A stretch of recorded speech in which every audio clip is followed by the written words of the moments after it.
tratado que ya mencionamos sobre todos los trabajadores migrantes y sus familias, que fue iniciativa de México, se dijo en el programa anterior,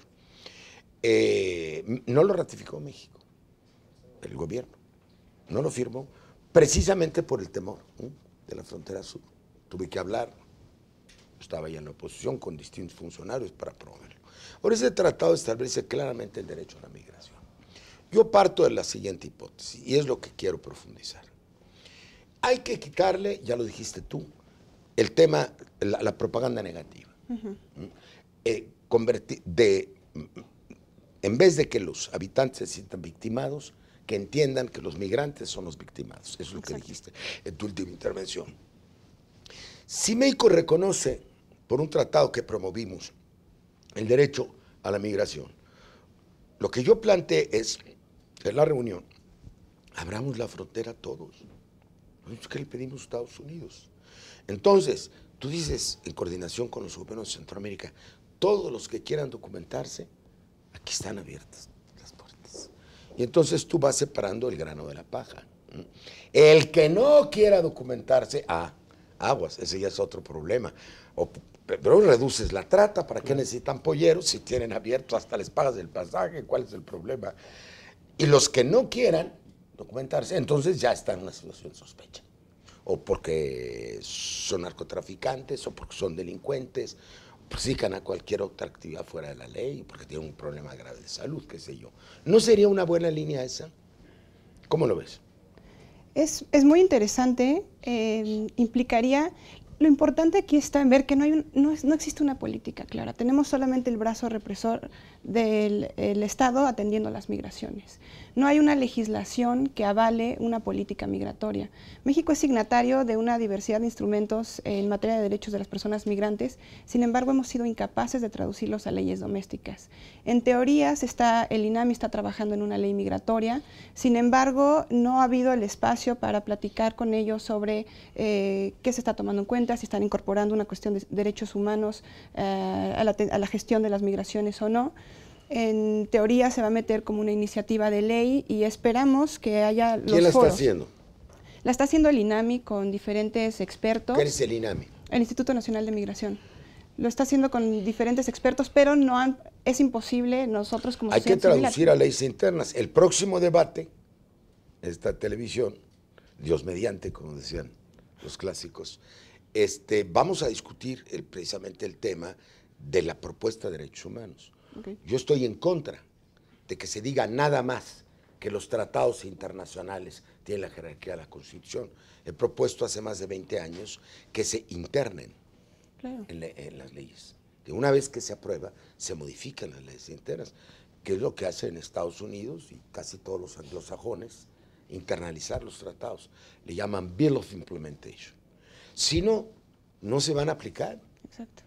Tiene que haber una demanda ante la Corte, no me aplicaron el tratado, nadie los conoce, todos los tratados, imagínate un juez de pueblo buscando un tratado. Ese es el problema, hacer una especie de compendio de lo que se ha suscrito en materia de derechos humanos y convertirlo en ley interna.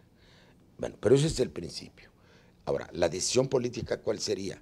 Si adoptamos esos tratados obligatoriamente, pues que pasen todos, ¿tú estarías de acuerdo? Claro, porque lo fundamental, Porfirio, es que la fuerza de una ley, o sea, una ley fuerte es una ley que expresa un pacto, un acuerdo de voluntad. Si no es una norma, exactamente. Entonces yo creo que es fundamental, y ahora que estás en la Comisión de Relaciones Exteriores y que estás muy metido en este tema y con todo esto, me interesa muchísimo que se logre, y creo que hay una buena correlación de fuerzas en la Cámara, porque no es un asunto solamente presentar una iniciativa de ley hecha por expertos, o sea, sino construir una ley con el acuerdo de todas las partes, incluso con la opinión en este caso de Centroamérica, con la opinión de nuestros connacionales en Estados Unidos, con la opinión de todas las fuerzas políticas para lograr consolidar una política de Estado y sacarlo de la agenda electoral, un tema que es una preocupación central.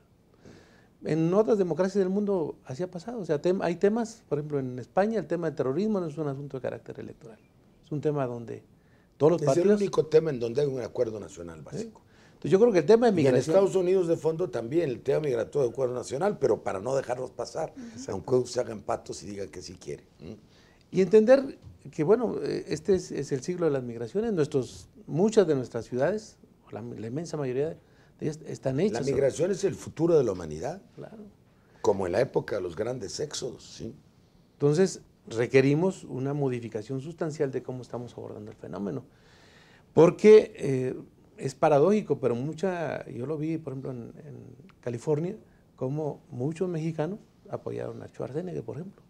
A mí me parece contradictorio, pero resulta que la mentalidad te va cambiando dependiendo del rol que juegues en la sociedad. Y a mí me parece que como nación tenemos que tener un espíritu frente a un problema que nos une. Nosotros estamos proponiendo, ya lo he dicho, una reforma constitucional para crear una política nacional de Estado. Y crearon un mecanismo vinculatorio entre mi comisión, la de Relaciones Exteriores, la de Inmigración, la de la Frontera Sur, la de Gobernación. Hubo una cita, pero muy pocos acudieron para ver qué tenemos de proyectos, ¿no?, en la materia. A mí me gustaría, seguimos ahora la conversión, que ustedes y otros especialistas pudiésemos hacer un foro importante en la Cámara de Diputados cuando se renueve el periodo de sesiones. ¿Tú tendrías algún obstáculo a la apertura de la frontera, porque íbamos a separar el grano de la paja? Todos tienen derecho a documentarse, cumpliendo ciertos requisitos. Entonces ya tienes una forma de control, porque están cumpliendo todos los requisitos. Así. El que entra está documentado. El que huye y dice, no, yo me meto por otro lado, ya es sospechoso. Y entonces ya tienes otro tipo. No es que lo criminalices desde el primer día, pero ya hay una alta posibilidad. Y entonces dejas de mezclar arbitrariamente el tema de la seguridad, el tema del narcotráfico, el tema del tráfico de armas, con el tema de la migración. ¿Cómo lo ves tú? Esto es una parte fundamental, importante. Yo creo que sí, es el camino a seguir, pero esto va a tener un proceso, va a ser un método el que se va a seguir. Creo que lo más importante, yo quisiera comentar, va a ser importante, decías por ahí, acerca del presupuesto. Va a ser importante ahorita modificar las estaciones migratorias, porque ahorita siguen siendo cárceles. Y creo que ahorita deben de ser estaciones temporales para los migrantes centroamericanos. Ahorita parecen cárceles, entonces ahí sí se tiene que hacer, la Cámara de Diputados tendrá que buscar la forma también de aportar un recurso económico presupuestal para poder modificar las estaciones migratorias. Creo que eso es bastante importante. Antes de, todo esto va a ser importante, va a ser un proceso, pero lo que sí urge ahorita Pero es tiene que cambiar haber la una modalidad. dirección de ese Claro. proceso. ¿La Así hay o es. no la hay? Sobre esa dirección tenemos que caminar y sobre todo interactuar todas las instituciones para poder lograr este objetivo. Porfirio, por lo que tú dices, o sea, el que cumple los requisitos en su país, ¿por qué a Estados Unidos tenemos una vara para medir a Estados Unidos y le decimos no hay ningún problema, todos los norteamericanos que tengan su Incluso pasaporte? ahora las visas, Exactamente. estamos adoptando como nuestra la visa norteamericana. Exactamente. Es una vergüenza. Es una vergüenza. Y sin embargo, con Centroamérica o con Latinoamérica, que nos unen muchos lazos, ahí sí somos muy estrictos, somos sumamente, incluso nuestras policías, quiero decirlo, me duele decirlo, pero muchas de nuestras policías están como las de Arizona, o sea, ven a los migrantes y los tratan igual que los policías de allá. Bueno, hay casos de deportación de mexicanos que en frontera sur los identifican como migrantes, siendo mexicanos que no hablan el español y son deportados a Guatemala. Porque todo bajo un principio, siendo mexicanos. ¿Por qué? Porque los confunden con migrantes guatemaltecos. No hablan español, no se saben el himno nacional, son de comunidades indígenas y son deportados a Guatemala.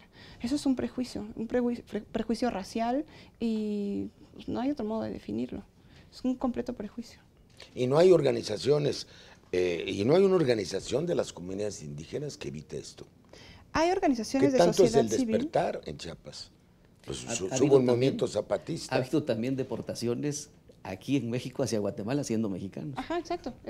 Sí, es lo que está diciendo ella, Así es. pero de Chiapas, Sí. porque son de comunidades Es decir, indígenas de los estados y no hablan el fronterizos idioma. del sur. Exacto. Entonces es un prejuicio gigantesco. Y luego no se aborda el tema migratorio de manera integral. Un ejemplo muy pequeño. En enero, a partir del terremoto en Haití, en México se otorga la visa humanitaria para las personas de Haití en cuestiones de reunificación familiar. El 23 de abril, creo, llegó un buque con 250 haitianos. uno le da clic a la página del Instituto Nacional de Migración y vienen unas fotografías en donde vienen con unas sonrisas enormes y están entrando y felices de la vida. Está haciéndole No, cosquillas. pero no hay seguimiento. Se dan los permisos de internación, pero no hay un seguimiento sobre el lugar donde van a vivir, a qué se van a dedicar. Se les otorga su FM3 y es arréglatelas como puedes. Hay una organización, la Organización Sin Fronteras, que está haciendo todo lo posible por tratar de ubicar a estas personas, de encontrarles trabajo, hogar, etcétera. Pero una organización de la sociedad civil no puede cargar con todo ese peso, se encuentra completamente rebasada. ¿Y cuál es la actuación verdadera del Instituto de Migración?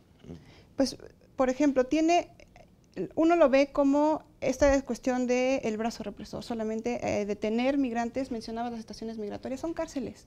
Les llaman estaciones migratorias, le llaman aseguramiento, pero es realmente una detención. Pero son si no han violentado ninguna ley, no se ha revelado que sean culpables de nada. ¿Por qué? Por eso, por el hecho de ser migrantes. Por el hecho de ser migrantes. En 2008 se deja de penalizar la migración, pero de facto la seguimos criminalizando. Los metemos a cárceles y siguen estando en la clandestinidad, son poblaciones vulnerables. Si le cambiamos de nombre, la manera de obedecer una ley que no responde a un pacto, como tú le llamas, es cumplirla formalmente, no es su sustancia. Claro. Ahora ya no están perseguidos, pero están encerrados. Esa es la diferencia. Privados de su libertad. Pero el tema que dice de los migrantes indígenas es un tema que está pendiente de los acuerdos San Andrés.